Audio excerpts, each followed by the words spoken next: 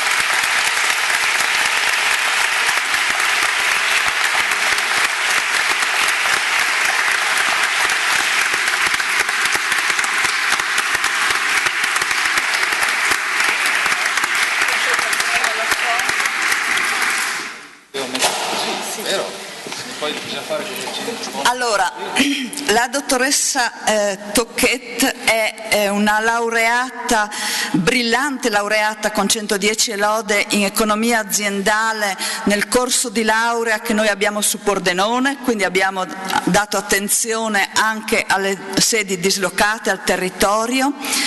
Appunto l'abbiamo premiata per l'originalità del taglio di ricerca dato alla sua tesi di laurea. A questo punto permetterei alla nostra laureata di mostrare velocemente la sintesi del suo lavoro. Lei diligentemente ha preparato delle diapositive che adesso ci mostrerà. Buongiorno a tutti, ci tenevo in primo luogo a ringraziare la famiglia del professor Lombardi, in particolar modo la moglie, ma anche per l'umanità che mi ha dimostrato, mi ha veramente commosso. Ringrazio lo sponsor, quindi l'azienda Ierman, ringrazio la commissione appunto giudicatrice per il premio di laurea ed in particolar modo un ringraziamento alla mia relatrice, la professoressa Anna Zilli. Io ho appunto svolto una tesi di laurea dal titolo La sicurezza sul lavoro del piccolo imprenditore agricolo per una serie di ragioni. L'obiettivo della mia ricerca è stata quella di indagare le principali motivazioni alla base di quella che la letteratura più accreditata dichiara essere una sostanziale equiparazione tra la figura del piccolo imprenditore agricolo in tutte le sue manifestazioni e del lavoratore subordinato nell'ambito delle tutele appunto in ambito di sicurezza sul lavoro. Una seconda motivazione viene dalle evidenze empiriche, quindi dalle statistiche riguardanti gli infortuni sul lavoro in agricoltura. L'agricoltura, quindi il settore primario, detiene un triste primato, ossia quello della percentuale più elevata delle morti bianche sul lavoro, con il 34,6%. Basti pensare ad esempio che il trattore è un mezzo agricolo che è causa addirittura del 20% del totale dei morti sul lavoro. Un'ultima motivazione che mi ha spinto appunto ad affrontare questo tipo di tematica è stata dal venire da una realtà ricca di piccole aziende agricole e di avere appunto a mia volta alle mie spalle una piccola azienda agricola a conduzione familiare, che mi ha consentito di aggiungere ad un'analisi prettamente giuridica anche un confronto tra appunto come la normativa venga poi applicata dai diretti interessati, come venga percepita e talvolta purtroppo anche disattesa per una serie di difficoltà.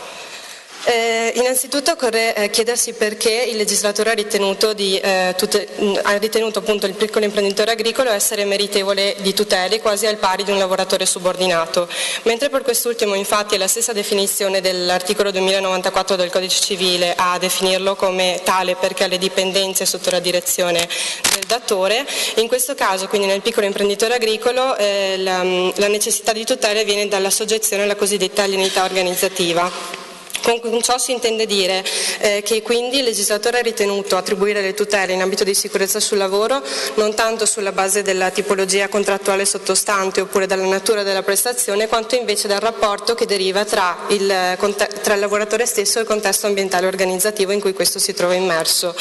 Nel caso del piccolo imprenditore agricolo, questo appunto si trova in un luogo di lavoro che si configura indipendentemente dalla sua volontà e che è connesso a tutta una serie di rischi che sono strutturali e quindi insiti all'ambito lavorativo in cui si trova. Un altro motivo di rilevanza viene ancora una volta dalle statistiche sugli infortuni e in particolar modo queste ci dicono che il 35% degli infortuni mortali avvenuti in Veneto nel periodo 2007-2013 ha coinvolto titolari d'azienda, loro soci e coadiuvanti familiari e che in particolar modo la riduzione dei sinistri ai dipendenti è di molto superiore rispetto a quella ai loro titolari.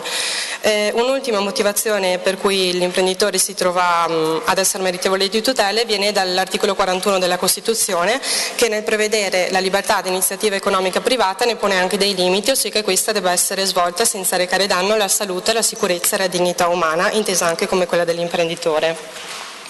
Nel mio elaborato molto brevemente ho analizzato le figure dell'imprenditore agricolo, quindi l'articolo 2135 del Codice Civile, analizzando poi le attività principali e le attività connesse. Ho operato un confronto tra questa figura e quella dell'imprenditore e dell'imprenditore commerciale in base rispettivamente agli articoli 2082 e 2195 e poi ho attuato tutta una serie di confronti con figure come il piccolo imprenditore, il coltivatore diretto. Sono passata alla normativa comunitaria, quindi la figura dell'imprenditore agricolo a titolo principale, il recepimento appunto in ambito nazionale dell'imprenditore agricolo professionale e infine tutta una serie di istituti che possono dirsi in qualche modo equiparabili alla figura del piccolo imprenditore agricolo, quindi l'impresa familiare coltivatrice, società semplici, cooperative e consorzi. I risultati della mia analisi hanno riportato innanzitutto, per quanto riguarda l'ambito soggettivo di applicazione della disciplina, una tendenza ad un'espansione delle tutele anche oltre il rapporto di semplice subordinazione. Ho distinto la cosiddetta tutela prevenzionale, quindi quella che viene fatta, che è tesa a prevenire l'insorgere di infortuni sul lavoro o di malattie professionali, da quella che invece è la tutela assicurativa, che quindi si svolge ex post.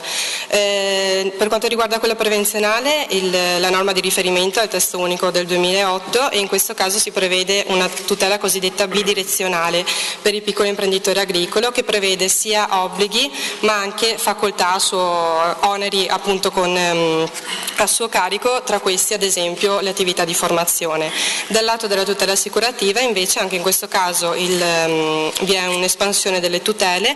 La norma di riferimento è il testo unico INAIL del 65 e anche in questo caso appunto la tutela viene concessa anche a proprietari, mezzadri, affittuari, loro coniugi e figli e soci di società semplici e cooperative agricole. Per quanto riguarda l'ambito oggettivo invece di applicazione ho mantenuto la distinzione tra tutela prevenzionale e tutela assicurativa. Per quanto riguarda la prima, il concetto di luoghi di lavoro si è visto a partire appunto dalla clausola generale del Codice Civile del 42, l'articolo 2087, un'alternanza di continue aperture e restringimenti per quanto riguarda appunto questo concetto, per finire appunto con le modifiche al testo unico del 2008 intervenuto nel 2009 con una definitiva esclusione dei terreni delle aziende agricole dall'ambito oggettivo di applicazione. Nella tutela assicurativa invece ho indagato maggiormente il concetto di lavorazioni agricole e in questo caso ho riscontrato una serie di problematiche applicative legate soprattutto al concetto di connessione al fondo e quindi stiamo parlando di attività ad esempio agrituristiche oppure al controterzismo. Per finire ho concluso appunto la mia analisi con due principali quesiti. Il primo è il perché il piccolo imprenditore agricolo dovrebbe avere interesse a curarsi della propria sicurezza, e la risposta, oltre ad una serie di sanzioni previste dal testo unico o dalla responsabilità civile o penale, viene soprattutto ancora una volta dalle evidenze empiriche, le quali hanno illustrato che l'agricoltura detiene il record di infortuni potenzialmente evitabili, con il 67% sul totale.